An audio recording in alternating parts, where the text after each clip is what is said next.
अभी जो गवर्नमेंट द्वारा यूनिफाइड पेंशन स्कीम लाई गई है, ये स्कीम जो भी लाभार्थी थे, जो भी रेलवे के कर्मचारी थे और जो भी सरकारी कर्मचारी थे, जो अभी तक एनपीएस में यानी कि न्यू पेंशन स्कीम में आते थे, उन सभी कर्मचारियों के लिए ये एक देन मानी जा सकती है।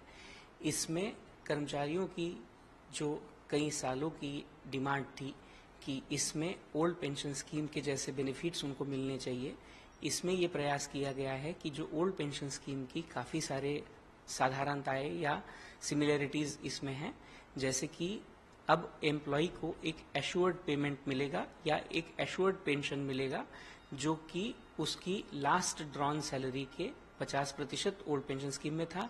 अब उसकी जगह पे पिछले 12 महीनों की जो एवरेज सैलरी होगी उसके 50% उसे पेंशन के रूप में मिलेगी। इसके साथ साथ में उस कर्मचारी को रिटायरमेंट होने के बाद में या उसकी फैमिली को जो पेंशन है उसके 60% पेंशन मिलती रहेगी। इसके अलावा उस कर्मचारी के लिए जो डीए के बेनिफिट्स हैं या जो इन्फ्लेशनरी बेनिफिट्स हैं, वो भी उस कर्मचारी को वर्ष में जिस तरह सैलरी में इंक्रीमेंट होता था उसी तरह का इंक्रीमेंट उसमें भी मिलता रहेगा। और इसमें जो कंट्रीब्यूशन पहले गवर्नमेंट के द्वारा या एम्प्लॉयर के द्वारा 14% का किया जाता था, वो कंट्रीब्यूशन भी बढ़ा के अभी 18.5% का किया गया है, जिससे कि एक बड़ा कॉर्पस एम्प्लॉय के लिए मिलेगा।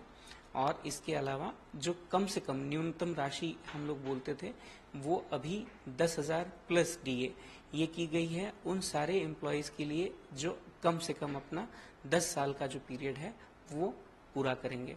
तो इसके चलते जो सारे कर्मचारियों की ये मांग थी कई सालों से कि हमें ओल्ड पेंशन स्कीम मिलनी चाहिए, उसको काफ़ी हद तक पूरा कर दिया गया है।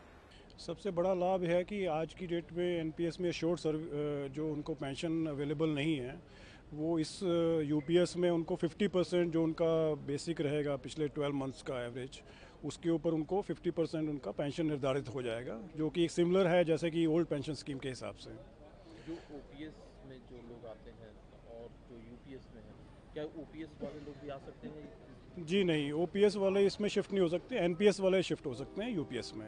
एनपीएस वालों को कितनी बार मौका मिलेगा यूपीएस में शिफ्ट होने का? उनको अपने लाइफ टाइम में एक बार का मौका मिलेगा, जब भी वो उनको सफिशिएंट टाइम दिया जाएगा और एक डेट दी जाएगी, उनको एक्सप्लेन किया जाएगा उसके दोनों के जो प्रोज एंड कॉन्स हैं, उस ढंग से वो डिसाइड कर सकते हैं कि वो एनपीएस में रहना चाहते हैं या यूपीएस में शिफ्ट होना चाहते हैं। कुछ अगर खास फीचर्स की बात करें यूपीएस की, तो क्या क्या फीचर्स हैं? यूपीएस की एक जो मैंने पहले सबसे मेन फीचर है कि 50% उनका बेसिक का पेंशन निर्धारित हो जाएगा। एंड सेकेंडली मिनिमम एश्योर्ड जो पेंशन है वो 10,000 कर दी है गवर्नमेंट ने। एंड फैमिली पेंशन है जो 60% कर दिया गया है। और इसके साथ में ये जो पेंशन है ये इन्फ्लेशन लिंक्ड कर दिया गया है कि जो भी कंज्यूमर प्राइस इंडेक्स जैसे से बढ़ेगा तो उनकी पेंशन भी बढ़ेगी। तो ये फोर्थ उसका बेनिफिट दिया गया है। और एक लमसम अमाउंट भी दिया जाएगा डिपेंडिंग अपॉन उनकी सर्विस कितनी है, उस ढंग से उनका एक लमसम 1/10